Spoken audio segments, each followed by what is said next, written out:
Gujarat refinery English medium સ્કૂલમાં 59મો વાર્ષિક રમતોત્સવની ઉજવણી કરવામાં આવી। તિરુપતિ રૂપ સંચાલિત ગુજરાત રિફાઇનરી ઇંગ્લિશ મીડિયમ સ્કૂલમાં સાંસદ ખેલ સુસ્પર્ધા અંતર્ગત 59મો રમતોત્સવ તારીખ 4 જાન્યુઆરીને શનિવારના રોજ શાળાના મેદાનમાં યોજાયો હતો, જેમાં અતિથિ વિશેષ શ્રી ડોક્ટર હિમાંગભાઈ જોશી, મુખ્ય અતિથિ શ્રી રાહુલભાઈ પ્રશાંત, સન્માનીય અતિથિ શ્રી A.B. મોરે સાહેબ, સન્માનીય અતિથિ શ્રી મીનાબા ચૌહાણ, तिरुपति ग्रुपना चेरमेन श्री धर्मेशभाई पटेल, सेक्रेटरी श्री गिरीशभाई पटेल, केतकी जोशी मैडम, श्रीमती रीटा शर्मा, श्री करण शाह, श्रीमती नकिता मैडम तथा आमंत्रित अन्य शाळाना आचार्यों तथा साहसिको हाजर रह्या हता। आ प्रसंगे उपस्थित अतिथि विशेष श्री डॉक्टर हिमांगभाई जोशीए અને મુખ્ય અતિથિ શ્રી રાહુલભાઈ પ્રશાંત સાહેબે પોતાના વક્તવ્ય દ્વારા બાળકોમાં રહેલ ખેલ પ્રત્યેની ઉમદા ભાવનાને બિરદાવીને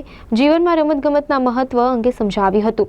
ચારે તરફ ખૂબ જ હર્ષોલ્લાસ હતો। તમામ બાળકો માટે આ વાર્ષિક રમતોત્સવ ખૂબ જ યાદગાર બની રહ્યો। સૌ ખેલના આનંદની સાથે આપણી રાષ્ટ્રીય પરંપરાને અનુસરીને છેલ્લે રાષ્ટ્રગાન ગાઈને છૂટા પડ્યા હતા।